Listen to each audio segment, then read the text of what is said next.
Hey YouTube, Garage Boys here, back at it again. So we're gonna work in a 2007 Mazda Miata. We're gonna show you guys how to fix the brake pads and rotors of the vehicle. We're gonna replace front and back. So we're gonna start with the front. We'll show you guys how to do it in just a minute. And we're gonna also tell you what tools you need and what's the steps and the time it'll take you to do it. Alright, just keep tuned. Alright guys, first thing you're gonna do is put the handbrake.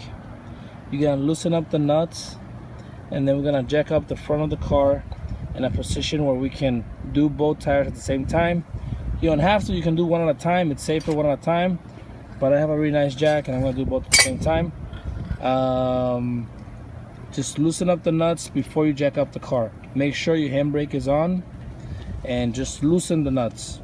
So just do the strength first and then jack up the car and then finish up the nuts. Take out the tire. And then put the tire underneath the car for safety, and then work with the brakes and rotors. Let me show you. So an easy way to loosen up the nuts is just put the tire iron in the nut, just like this, and then easily just put some weight with your foot, and that's good enough. That's one loose nut. Now you're gonna do the other one, and just so on and so on until you do all 5 of them. So that's good enough. Now we're gonna move to the other one, so on and so on, and then we're gonna jack up the car. All right. Okay guys, we jacked up the car. I put a little something behind the back tire just in case, because I picked up the front and the middle. I put the jack right in the frame, the chassis of the vehicle. Not in the plastic, but obviously the metal chassis.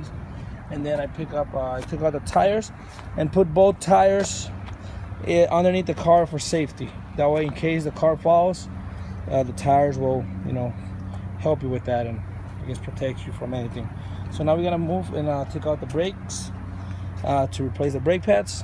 We're gonna take this there's 2 screws right here. This one and this one. There's 2 bolts right here.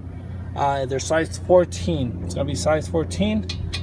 Take those off, and this part will come down just like this. I'm gonna keep showing you more. I just wanted to show you guys how I jacked up the car. Okay guys, so the bolt is back there like we showed you before. It's a size 14. It's hard to give it the first turn. You may want to use like a pipe just like this, connected to your ratchet, and help you do the strain. That way you don't have to hurt yourself. It's very easy with a pipe. Once you start turning, the nut here is gonna turn with the bolt. I'm not sure if I can show you. I can't really show you, but you just have to hold this this nut.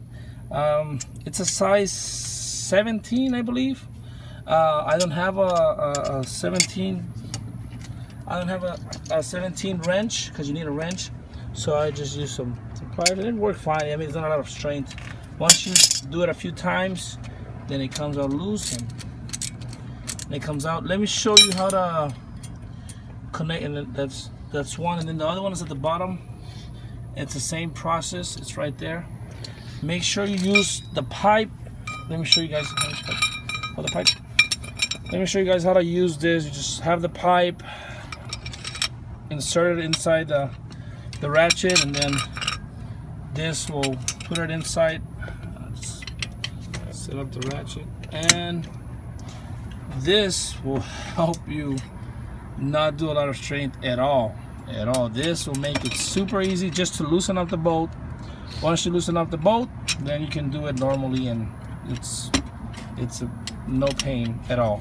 So let me take that off and show you guys what you need to do. Okay guys, we took out both bolts, and this piece comes out nice and clean.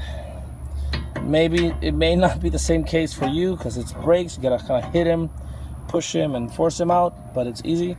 If you can see here, the old brake pads, which we're about to replace, take them out just with a flathead. You can see them coming out already, falling off actually. Once you take them off, put on the new ones. You need the C-clamp.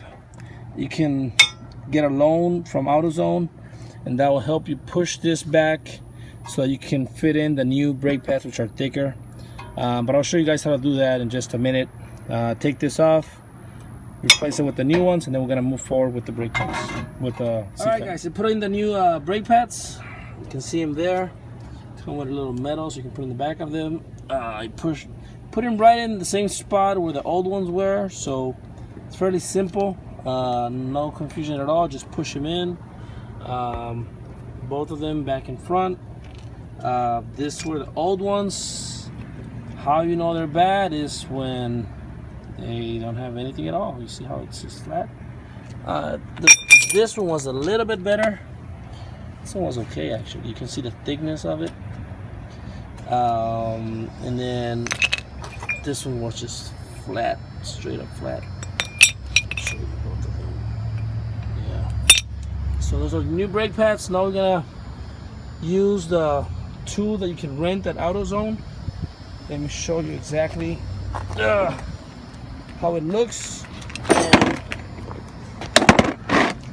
You're just gonna use it's basically that.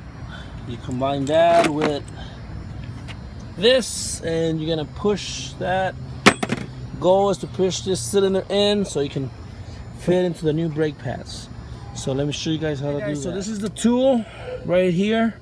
You combine it with this little piece, and you can switch your little panels here. There's a few of them.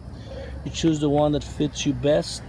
You get that, you put it in here, and you lock it like this. And once we turn, let me show you, once you turn that, what it does is it pushes the cylinder, brake cylinder back in, so therefore giving you the space to put it back in. So this is just exactly how it works. Plain and simple. You can get that tool from AutoZone. It's free. You pay $60. Once you return it, you get your money back. You have a little loan program, and that's it. I'm gonna put it back in. If it doesn't work, then you just push it in a little bit more. Okay guys, so once you push all that in, it comes in straight, just like this. Put back 2 bolts from the back. You're good to go. That's how you replace the brake pads on a 2007 Mazda Miata. We're gonna do the other one on the other side. I'm not gonna show you that. It's gonna be the same process. I'm gonna do the back ones. If I see anything different in the back, I'm gonna show you, but it should be about the same. I think the brake pads are a little bit smaller, but that's about it. Just put everything back together and you're good to go. This job took us about, let's see, 20 minutes to get to this point. I'm assuming 15 to put it back together. About 30 minutes per tire, maybe less. I think within an hour you can do all 4 brake pads. So I hope this video helped. If it helped, share it, like it, follow, subscribe, and I'll see you guys next time.